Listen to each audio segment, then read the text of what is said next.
We're here today for the Lunch and Learn. Today's topic is about the prom and graduation, life and death decisions. And this is a big topic for all of us that have teenage kids, and it's a very serious issue. Welcome all the panelists. That gets a brief thing, and maybe what we can do to just start is that I think each panelist can give us a little bit more information about themselves for 2 or 3 minutes, and then we can go on to our questions, our panel questions. Thank you, Todd. Thank you very much. It's a pleasure for me to be here.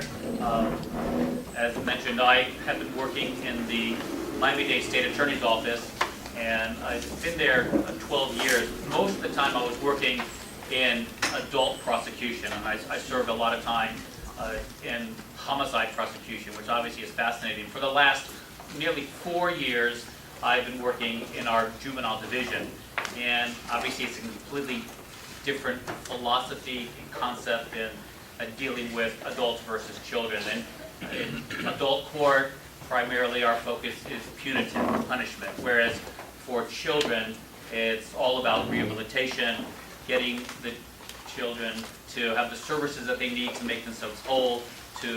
At the same time, it's our responsibility to protect the community from violent crimes and property crimes and things of that nature. So I have enjoyed working with the children. I think that our office, even though we prosecute, but it's really our function, and as our main goal is to assist children. We certainly want to keep the children out of the adult system. So if we can help them to get the type of services that they need, then we certainly have reached our goal. Good afternoon. My name is Gallia Pennekamp, and I am very happy to be here also.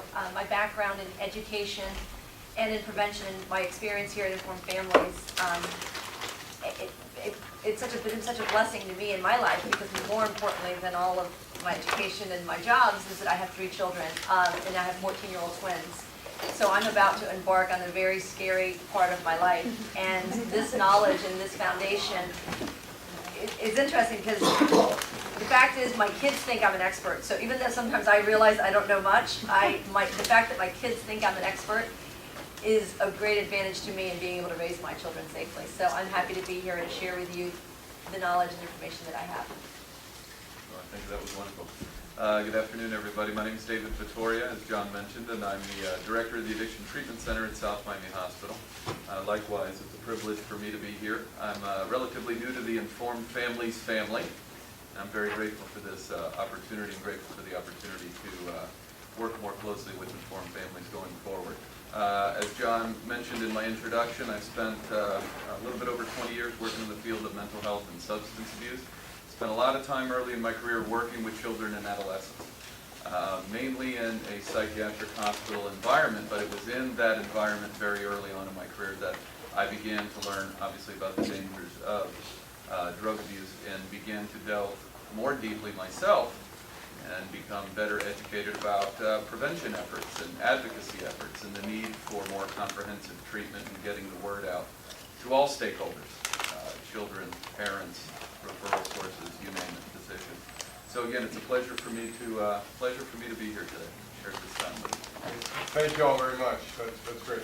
So I think we're going to get right into the questions. We're going to give questions and have our panel discuss those things. And the biggest thing I think we're going to go right to Todd is what happens if our teen is caught drinking? What are the ramifications? Right. Well, if a teen actually, it's funny, when I was a teenager, obviously when I went to college, it was 18 years was the drinking age. I can't imagine being at University of Florida having to deal with that. But anyway, now we know it is 21 years of age. So if anyone below 21 years of age is consuming alcoholic beverages, it's a second-degree misdemeanor. Now, it's a difference whether you're a juvenile versus an adult, but if someone is 18, 19, or 20 years old, obviously they'll be prosecuted in the county court system. If they're a juvenile, meaning that if they're less than 18 years old, it's the same state of Florida second-degree misdemeanor, and they will get arrested for that. They will be processed at the Juvenile Assessment Center, called the JAC, and from there, our office will determine whether we're going to file charges. There are some sort of diversion programs that we can put the child into, but it could very well make its way to court. So if a teenager is caught with alcohol, it's likely it will lead to an arrest and to prosecution. And how is this going to impact their future? Well, I can tell you that anything on anyone's record, be it a juvenile versus an adult, does have ramifications. And I can't tell you how often I see and that juveniles who are, for instance, attempting to get into some sort of a scholarship program, attempting to get into the armed services, if they have something on their record, and it's getting stricter and stricter, certainly if there's a felony on their record. Now again, we were talking about drinking alcohol is a misdemeanor, and that might not have, obviously, as a great a significant effect as a felony, but anything potentially on a child's record, and it doesn't necessarily go away, and it can have a profound effect. You can't get into the armed services nowadays with a felony. Sometimes they get strict on certain types of misdemeanors, and you might not be able to get into a college or university of your choice. Again, for a second-degree misdemeanor, it's particularly minor. However, it could, you can't say that it's not going to have any effect at all. So when parents are speaking with their children, they have to discuss the implications of getting arrested and having something on their record, because so many of the public thinks that anything that a child picks up is automatically going to get what we call expunged and sealed, and it just doesn't work that way. You get a one-time, lifetime expungement, so either as a juvenile or as an adult. So, and there are some charges that you can never expunge as a juvenile or as an adult, and if you're adjudicated delinquent in the juvenile courts, that can never be sealed, or that can never be expunged, I should say. So the parents need to discuss this with their children, that especially things associated with prom night, that so often the kids think that, well, you know what, I'm just out here to have fun, it's not going to affect me, and they got to realize that if you do get an arrest record, if you do get picked up, and it can affect you. So parents certainly should be discussing this with their children, that whatever happens on prom night doesn't necessarily stay on prom night. And so it needs to get out. Right, so if you're arrested, automatically you get a mug shot? Is that true or no? Well, again, as an adult, you definitely would. As a juvenile, you're processed at the JAC. So you do have a booking photo for what's called a face sheet. You do get fingerprints at that point as well, and I can tell you that the FDLE, they do provide this information. They sell this information actually. So nothing's confidential concerning prior records unless something is really sealed and expunged, which can happen, but again, you have to take the necessary steps most of the time for that to happen. So it's all public information, and even concerning juveniles. So they've got to know that whatever they do will be public. It could affect them in the future. Yeah, but very seriously. Can we ask, interact? Yeah, sure, go right ahead. One thing, Mr. Bass, also that we have to keep in mind is that a lot of companies and the government goes into the questions when they ask these people, anybody about employment, is have you ever been arrested? And if you could know because your record has been expunged, it could come later on that you were lying, and they could get you that way. So even though your record might be expunged, they could somehow, for national security, to go around. Yeah, I was thinking of the mug shots. I mean, the colleges now, a lot of college applications, they go on, they search, they do searches for everything, and this arrest could come up. It could clearly keep your child from. Yeah, colleges, universities, employers, scholarships, the armed forces, they all know exactly where to look to find prior records for not only adults but for juveniles. Very serious stuff. Okay, so I want to ask you about, Todd, I want to ask you about fake IDs, because fake IDs are a big thing. What's the penalty for having a fake ID? Right, so for a person to possess or display a fake ID, to literally have it in your possession, is a second-degree misdemeanor. So again, you could get arrested for that, you could get booked for that, and you could get prosecuted for that.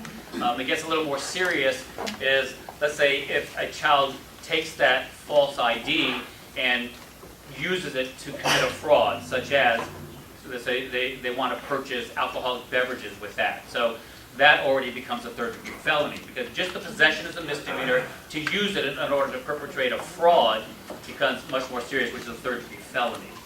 So again, that would lead to arrest and prosecution as well. Okay, so I'm going to mix it up a little bit, and Gali, I'm going to ask you if you can. What do you see the impact does for underage drinking or drug use? What impact does it have on learning? Well, I think it has both a short-term and a long-term consequence on learning.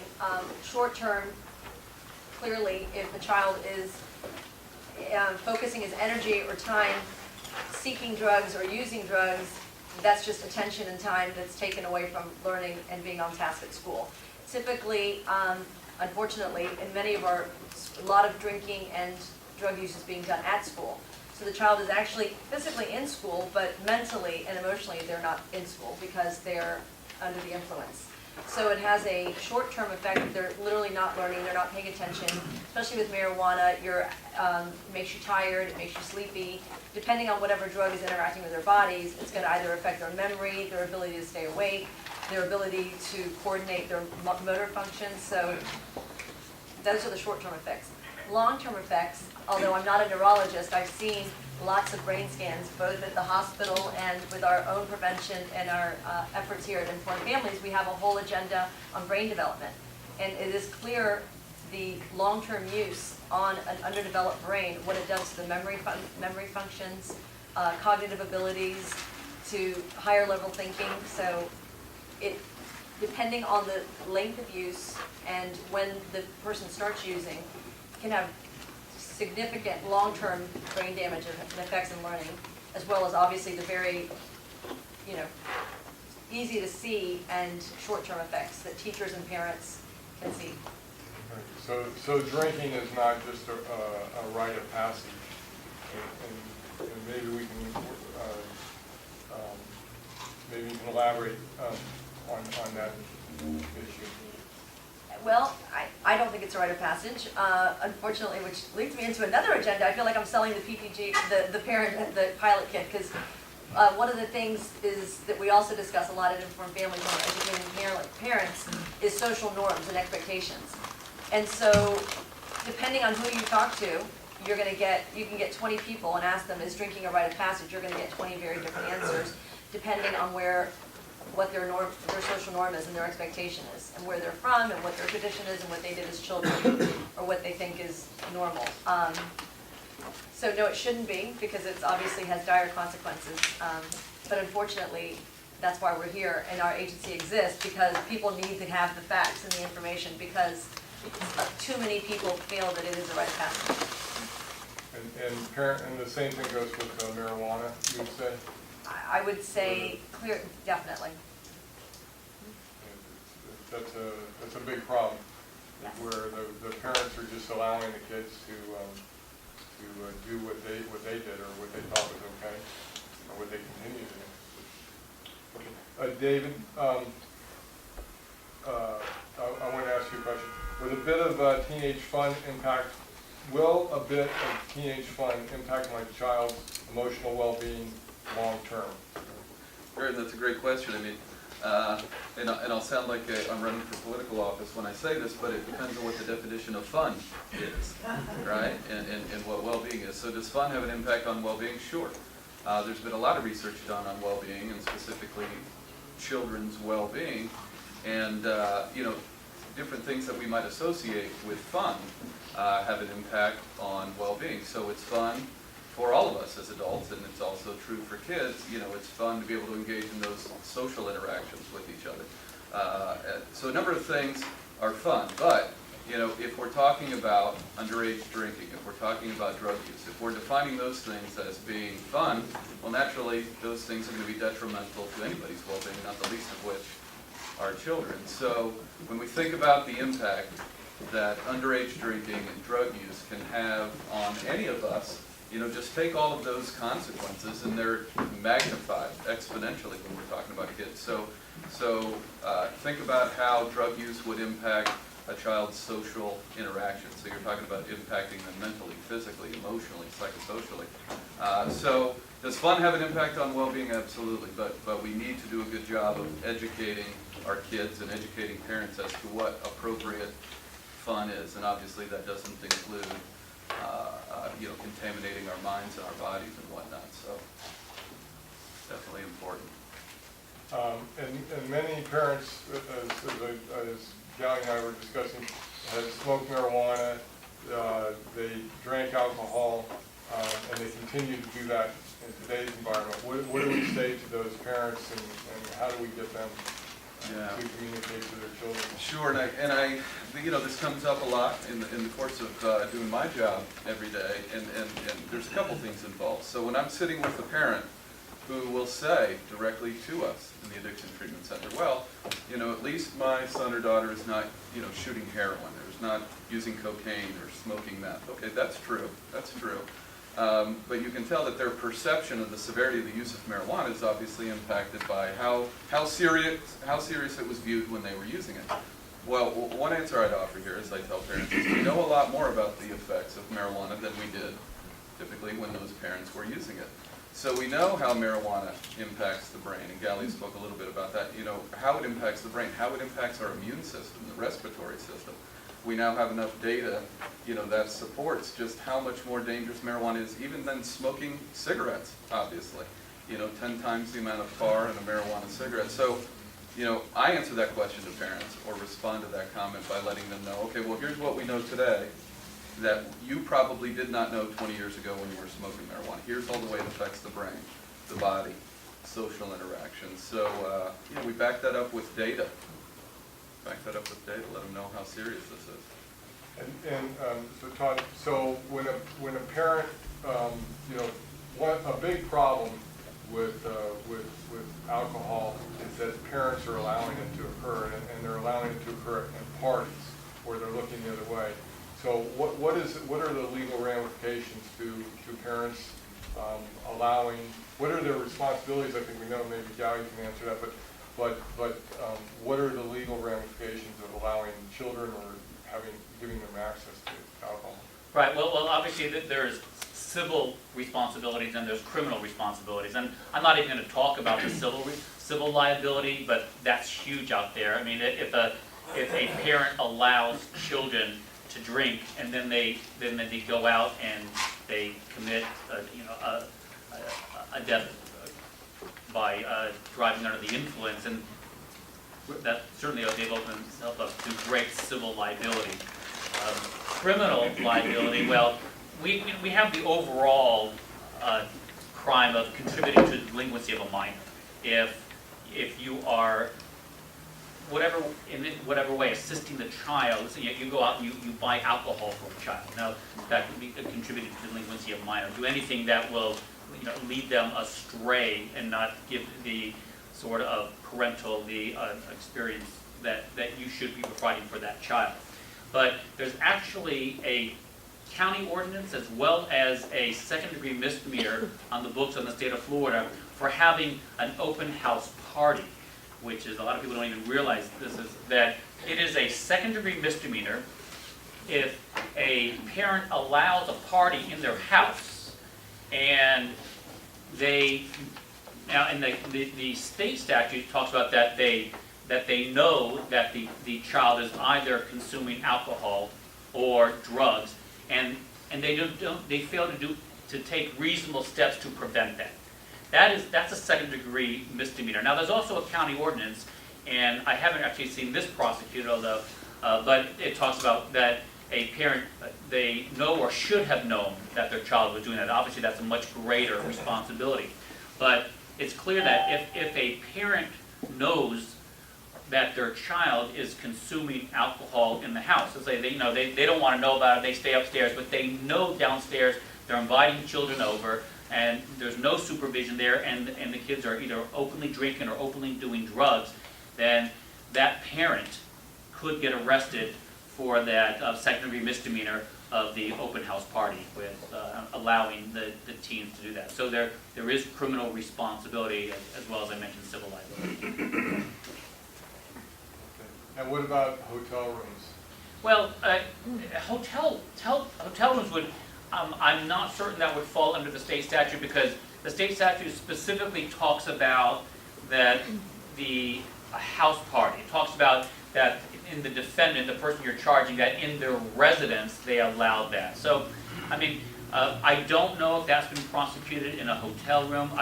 I think that if a parent knows that if they're literally supervising in the hotel room and they're allowing it to happen, you might be able to make this because obviously they're living in that hotel room at that moment. I don't know if it's gone that far. I don't know, and it could be contributed to delinquency of minors. So the parents should know that they have a responsibility not to allow their children to drink. If they see it, they have a criminal and civil responsibility to make certain that they take measures to stop that child from openly consuming alcohol or drugs. Go ahead, Back in many years, and it goes on today, and we've seen it happen around our neighborhood, where kids will bring alcohol to the party in a car, and then they sit out on the swale in the county property and drink, then they walk into the party. Right. So, that's something that's going on. What do you do as a parent to prevent that? Do you hire an off-duty police officer that says, sorry, you can't come in? Or It's a good question. I mean, the fact, and this whole theme is talking about prom night. Now, well, exactly. and so, I mean, obviously, kids are going to try and do things that aren't in their best interest. So a parent has to take reasonable means to know what their child is doing. Now, does that mean to hire, a security to work a party?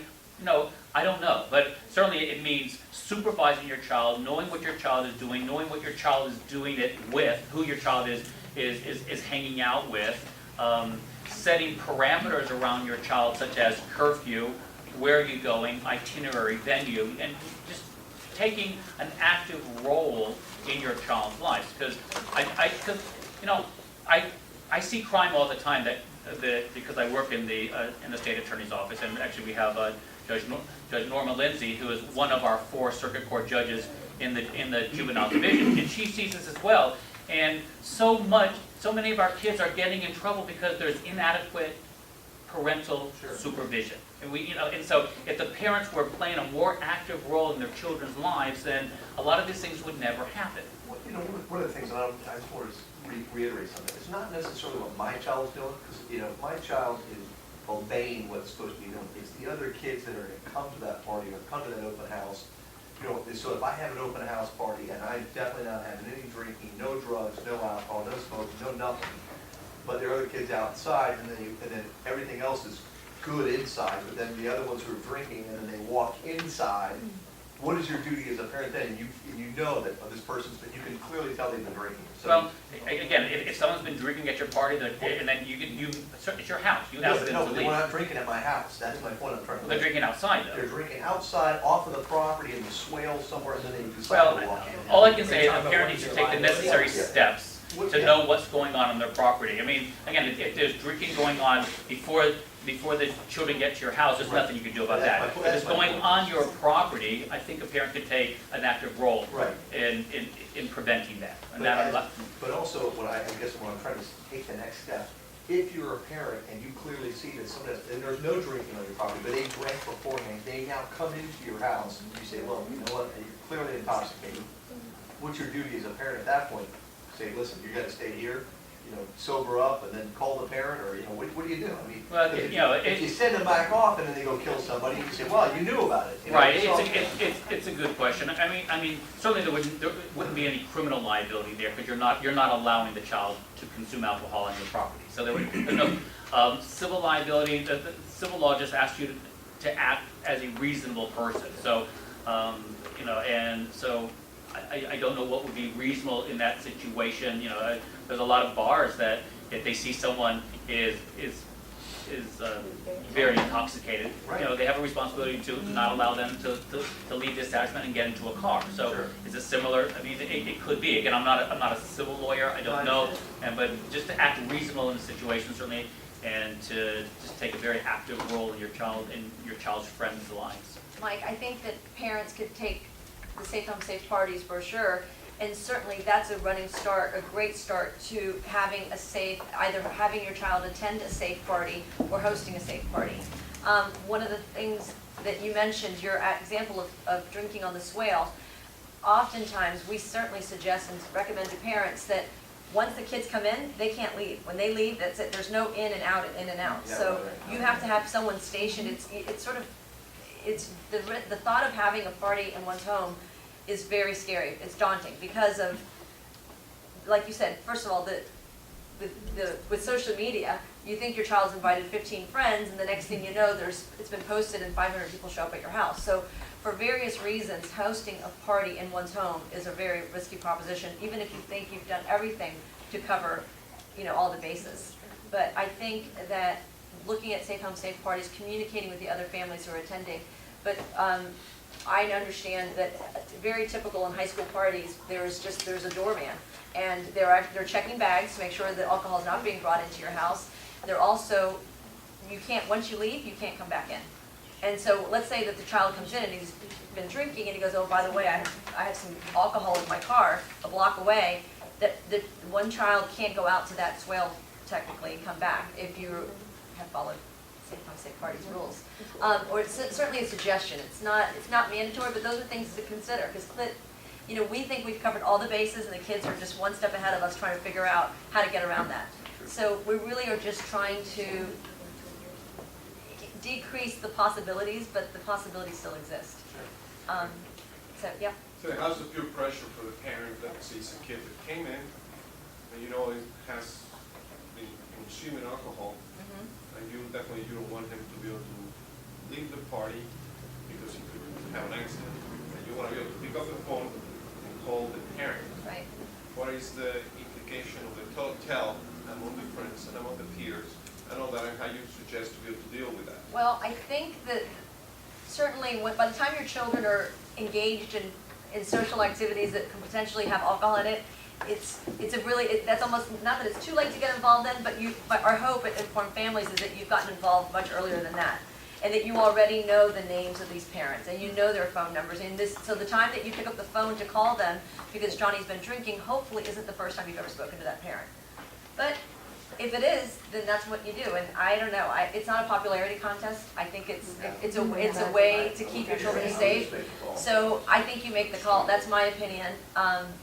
And yes, your parents and your children may be a little ostracized at school and say, "Wow, your mom is so mean. I can't believe she called my parents."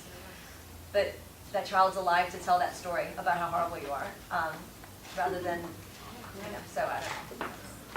Well, that's really well put, and I'll piggyback on what Gally said. You know, I've got a 17-year-old daughter who's a junior in high school, and I've got an 11-year-old son, and these are conversations that my wife and I have with our kids all of the time. So we want to know. I mean, it's very cliche, right? And it's very easy to say. In theory, it's wonderful. In practice, it's not that easy. Those of us that are parents, we know that. You know, we want to meaningfully connect with our kids. We want to keep them safe. We want to keep those lines of communication open. We don't want to embarrass them, right? But I can tell you that my wife and I are both very straight up with both of our kids about, you know, where you're going, know the venue, know who's going to be there. We make contact with parents wherever our kids are going, you know, even our 17-year-old daughter, especially so, I should say. And just to build on something that Todd said, it is so important. You know, as a clinician that's worked with families for many years, not just in the realm of substance abuse, but done a lot of clinical work with families. Again, it sounds so simple, but it's not easy to execute, which is teaching parents how to maintain, not just establish, but maintain a meaningful connection with their children. Spending more time listening than talking, which is counterintuitive for a lot of parents. You know, so ask the right questions, but spend more time listening. Even if you run the risk of embarrassing your child, even if you don't want to, you know, come across as being intrusive, you know, better to ask a question than run the risk that not knowing the answer could lead to a serious consequence. And again, that's something that, even with some of the pushback we get from our children, that's something that we teach our kids every day in my house. Talking about peer pressure, I don't know if any of the panelists or anybody here saw, on Sunday there was a program on, I think it was on Dateland TV about teenage drinking and peer pressure. Yeah. Did anybody see that? It was quite fascinating, and I believe that we're getting it on our web. If it's not already on the website, it will be on the website so you can go in and see that segment. Does anybody have any comments about that? I saw it. It was very compelling. No, I don't have a comment on that. I thought you meant about something else, sorry. Well, just on, I didn't see the whole thing, but I saw part of it, and what it is fascinating, part of it was how the parents said, oh no, my child, that my child would never. And then they see the video and they're like blown away because it's their, literally, their child. So there's a kind of reality, maybe a reality check. I think the other thing too is with technology being as it is, you don't always know who your kids are communicating with, as you said before. How often do we go to restaurants and see people texting and not even talking to each other, and you don't even know who they're on their phone with. And the peer pressure, I agree with you, Eddie. I think it's so hard to balance. I mean, I'm a nurse educator. How hard is it to balance? You can be the best parent in the world and have the most open communication, but then they go to school and they're bullied, which is a huge thing today that I think probably ties into this. How do they make a choice? Because they got to go to school every day, and these are their friends, and how do you balance it so that the kid makes the right decision to do the right thing? We do at home, at my house, and I know a lot of our friends do this. You practice, you role play before they go out. I've done role playing with all my children about any uncomfortable situation. I'm like, okay, how are you going to say it? How are you going to communicate that? We have a code that if they're ever at a party and they're uncomfortable, they can call me and they're going to say, well, I can't say it online right now, but they're going to say it and that just means I know where they are and I got to go pick them up, and I'm not going to ask any questions. They're going to get in my car, we're going to go home, and we can talk about it the next day, or maybe we don't even talk about it because they don't feel like it. And I'm just grateful that I got that call with that little message. But we do a lot of role playing, and they come up with, my son is an athlete, so I've told him that it's great, because he's like, I'm an athlete. I can't do that. Not this, my body's in the temple, or whatever it is, whatever makes sense for them, so that they can feel ownership in saying no, and still be cool, and still have friends, and not be bullied, and maybe even influence others and help others make those good choices. So I think, like you said, talk. It's communication is the key to all of this. To supervising your children, being more, I think we all would agree that I think that's the most important way to keep them safe. Question, or I'm going to be partial because my background is correction, former HRS years ago. From the legal aspect, how can we help society to be better? You think the judges are giving good advice or just processing the case? How can we give good help through the legal system? I mean, are you talking specifically about juveniles? Juvenile. Yeah, well. Yeah, that's what we're here for, to help with the prom. Right, and I'm staying away from the whole perspective. yeah, I mean, I can tell you that from what I observe in juvenile justice system in Miami-Dade County, that it's working. And the reason I say that is that, and I don't know if the public is aware of it, but we've had a steady decrease in juvenile crime for many, many years. I mean, we're at my office was filing twice as many, more than that, what we call petitions, arrest documents, in the mid-1990s than it is today. So, for whatever reason, and there's a lot of agencies, all our partnership agencies take Department of Juvenile Justice, and we started the Juvenile Assessment Center. We have the Civil Citation Program. So we're doing a lot of good things in Miami-Dade. I can tell you that our judges, our 4 judges that are serving in our juvenile system, are really take the time to see what the child needs, because sometimes, and all parents know that, there has to be some sort of strict justice. You cannot just let a kid who keeps offending just go away. Just like say, okay, you know what, be better, and you need to let the child know that he has responsibilities in life and there's ramifications for things that he does. And that's what our juvenile justice system does. And so I see it working. We're always trying to perfect it, but fortunately, Miami happens to be a model for our juvenile justice system. There's people that are looking to us to start the programs that we have started down here.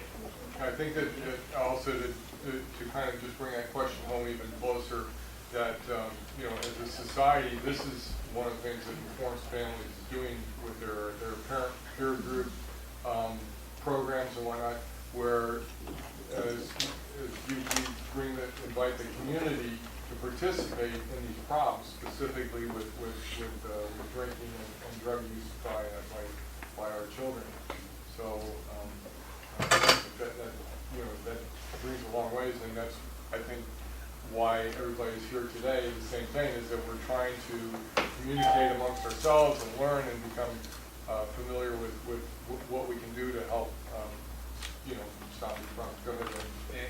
I want to ask if this is possible, maybe it is. We know that we are exactly on the season of the high school proms. Now, it's a way that we can actually create a petition or a system that every time that a prom ticket gets sold, the kid must go through a test, within our high schools.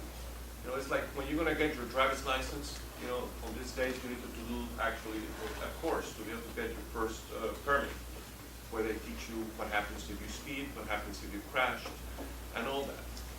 All high schools actually are responsible for building these parties where they actually sell their prom tickets. If we are able to be able to create kind of a petition or legislation that if you as a high school, you're going to coordinate a party, the kids must go through this course, and parents must sign a release. If we're able to make that happen, I think that the level of awareness that we could create and capture in a moment that teenagers want to be able to go to that party and to be able to be part of it, it will be an extremely powerful moment. Sometimes when you don't create something that is kind of like a mandated thing, sometimes we're unable to create that access. So, yes, Penny, I'm sorry. I was going to help with that because one of the things that they say, if you want population change, and those are the people who are influencing your children, right, other children, you need policy change.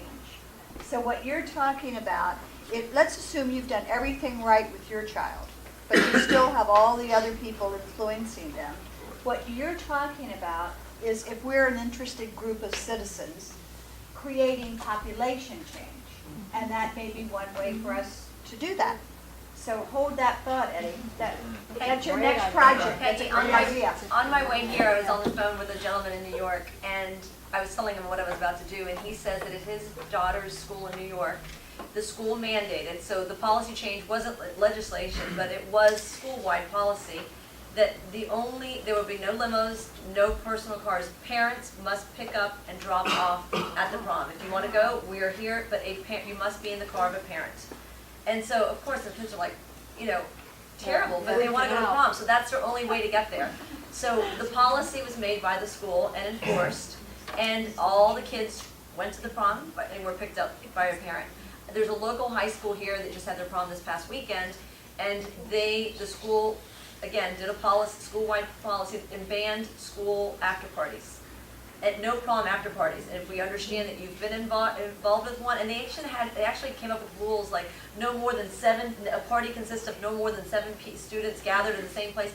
Of course, there's no way for them to really enforce that. But the fact that they made it a policy you know, I think kids, if you raise the bar here, they might get here. They just sort of, they're always going, so if you make it as difficult as possible, or as safe as possible, then hopefully the risks that they take will be less. They also had the school provided buses for the children, because again, they I guess they didn't think of like the New York school, but they had provided buses to transport their kids to and from a pickup and drop-off point for parents. So there are school-wide policies, yeah. But is there a correlation as to prom and the first time people drink? Absolutely.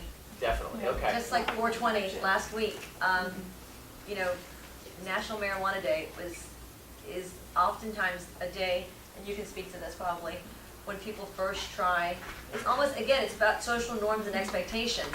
People, I think most parents would agree and say no drinking, no drinking, no drinking. But then even the best parents who have the best rules and who do all the right things think, look, it's prom. And in their minds, they almost think that maybe it's okay for them to have a little bit. Because that's a rite of passage. And that's what parents sometimes think is a rite of passage, yes. So, I'd like to hear from all three of you about this question. A couple of weeks ago, Leonard Pitts had an op-ed piece, one of his columns in the Herald, in which he was very concerned about the fact that we have so many African American, particularly males, in prison. And then his answer to that was that we should legalize drugs. He didn't say marijuana, he said legalize drugs. So if you were writing a rebuttal to that, I'd like to know what each one of you would have to say.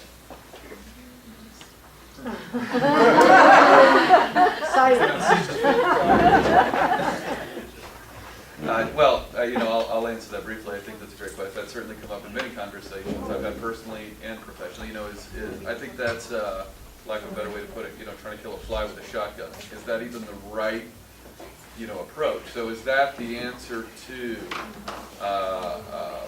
addressing a lot of the other kind of imbalances and inequalities where we just go and legalize all drugs? I think that would mean to suggest that the only thing that's impacting, and I'm sure Todd could probably speak better to this, I think that suggests that the primary driver behind who's in our prison populations is drugs. It has an impact. Is that the primary driver? I don't know that to be the key driver. It's a variable. So, would I support, my rebuttal would probably be pretty brief. I wouldn't do that. I would agree. And I think that Todd will probably speak to this, but I think that maybe Leonard Pitts' position on that was that there was a knee-jerk reaction some years ago to prosecute very heavily and put some really strong sentences on cocaine, on crack use. And unfortunately, they thought that that was a drug that was used more in a certain community than in others. So a kid that was caught with marijuana, with a lot of marijuana, wasn't as strongly penalized as the child who had less crack. And if you look at them racially, the racial profile of these people, so I think there's a strong opinion of that that maybe he's addressing, but I agree that it is a terrible idea. What's one of the interesting things is that you sit there and you compare these people that are saying, well, my kids were smoking marijuana, I did it a long time ago, and I was one of those guys that never got to do it, thank goodness, because I was scared my dad's a fellow judge, and the last thing I wanted to do was the officer side. So now my brother's a little different, so.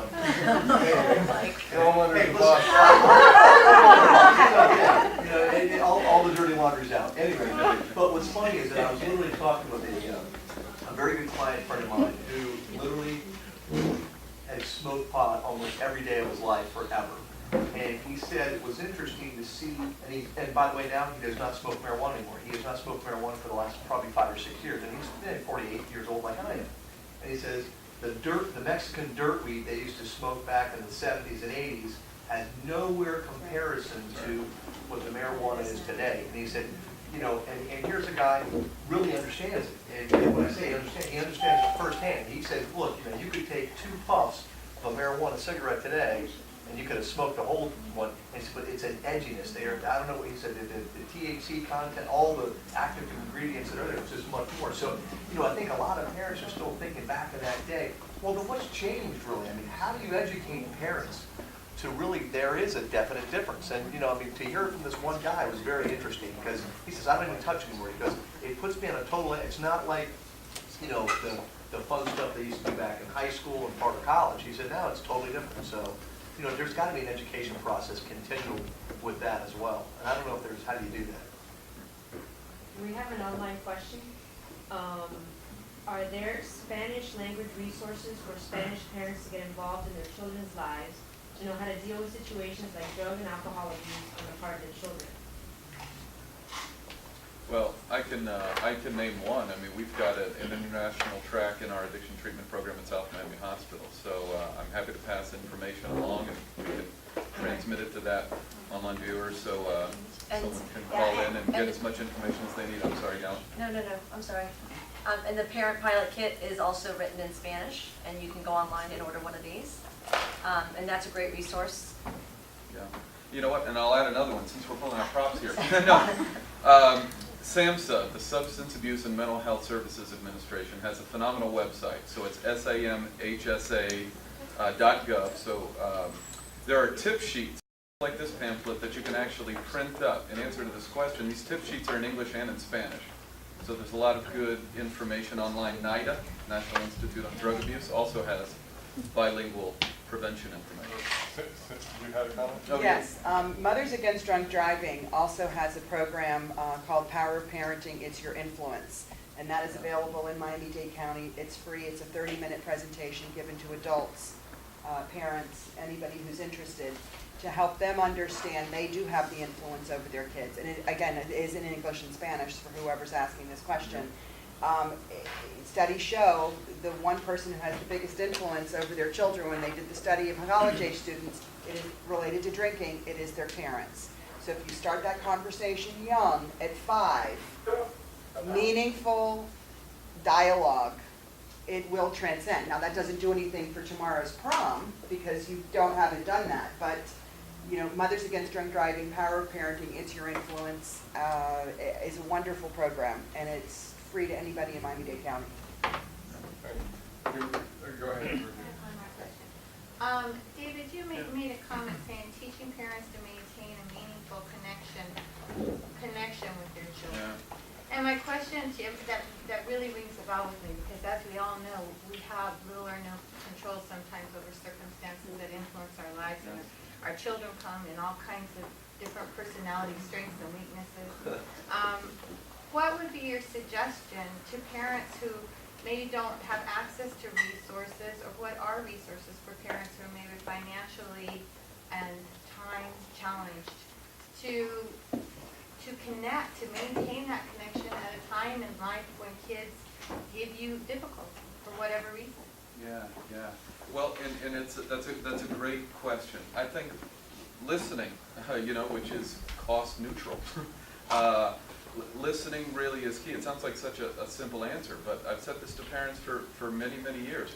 You know, this kind of builds on a comment that, Rona, you made a few moments ago, and goes back to the first question that was asked of me, about fun and well-being, and I mentioned, we have to redefine what fun is and teach that to our children and educate them about what well-being is, right? And drug use and underage drinking, that should not be defined as fun and whatnot. Well, we need to be able to, just like I've done with my daughter, who said to both my wife and I, while she was texting in the back seat, to her best friend sitting next to her in the back seat, that they were connecting. She used the word connecting. And so, she was joking a little bit, but she was in fact texting with her. But, that was when she was about 14 or 15 years old. And, that promoted just a deeper, more involved conversation between my wife and I and my daughter, saying, listen, I know you're going to say we're old school, we don't understand what it is today to be connected via Twitter and all the social media and texting, but, this crosses all timelines, Lauren, I tell my daughter, what it means to meaningfully connect with someone. When you can look at somebody in the eye and talk with them, that's making a meaningful connection. When you can spend more time listening, that's making a meaningful connection. When you can demonstrate empathy, something Daniel Goleman talks about in his book Emotional Intelligence as it relates to well-being, especially with kids, teaching kids what it is to establish a meaningful relationship with another person. So coming back around to your question, what do? We teach, we educate about, what it means to actually connect with another person. Listen to our kids. A lot of times I listen to parents say, well, I'm afraid to ask a question because my child's going to tell me something that I don't even know what they're talking about. I had a parent telling me this the other day about synthetic marijuana. We could have a whole nother online symposium about K2 and spice and synthetic marijuana. But I invited this parent, as I have many other parents, look, ask the questions. You don't have to know the answers ahead of time. Probably not the best legal strategy, I think Todd would agree, but you don't have to know the answers, but ask them, who are you spending time with? Ask them questions like this. So, what's your key resource? Openness, open-mindedness, honesty, the willingness to hear the truth from your children, which a lot of times I have parents say, I didn't want to ask the question, because if they come back and tell me that those 6 kids I thought were those wonderful kids down the street are kids they're drinking and using with, I didn't want to know it. I didn't want to know because I wouldn't know what to do, how I would talk to their parents. So openness, more listening is key, the most important aspect of communication. Yeah, I've got one more. We have like 1 minute left, so I just wanted to give one more question. No, one more issue is I think it's very important about graduation.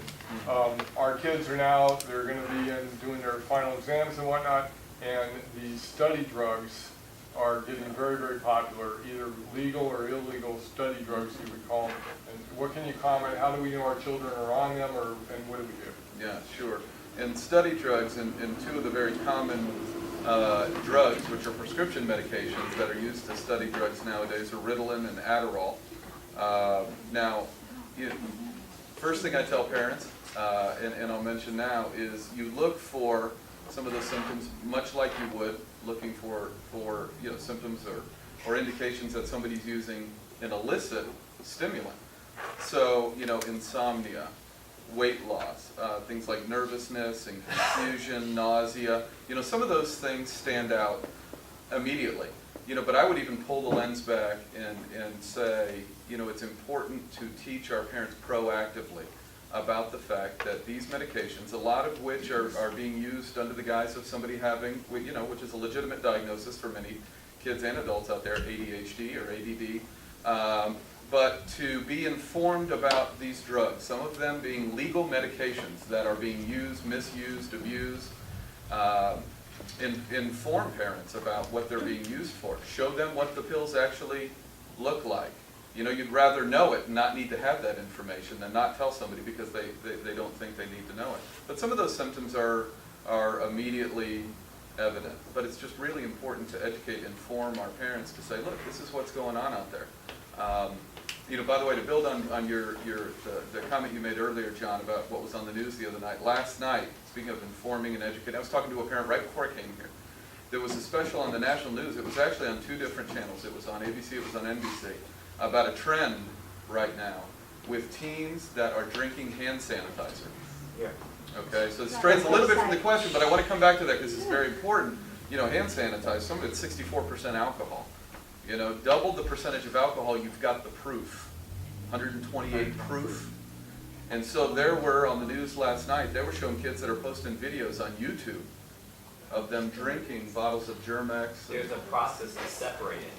Yeah, absolutely true. And so these kids are putting these videos up online. Separate it, and they said the key is to buy the foam hand sanitizer. That's exactly right. It's harder to separate. That's exactly right. That's exactly right. So again, that's about information, education, and so this parent I was talking to earlier, I showed her the YouTube video. Sitting in my office, these are the kind of things that you have to be aware of. Even if you think your child will never use study drugs, you will never drink hand sanitizer, just know this. Know this. Great. Well, thank you all very much. We're going to have to wrap it up. We're at a couple minutes after 1. But first of all, I want to thank our panelists.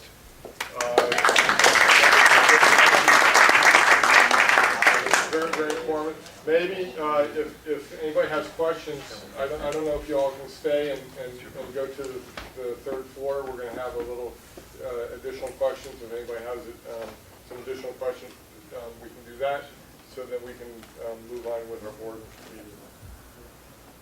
Okay, thank you very much. Very good.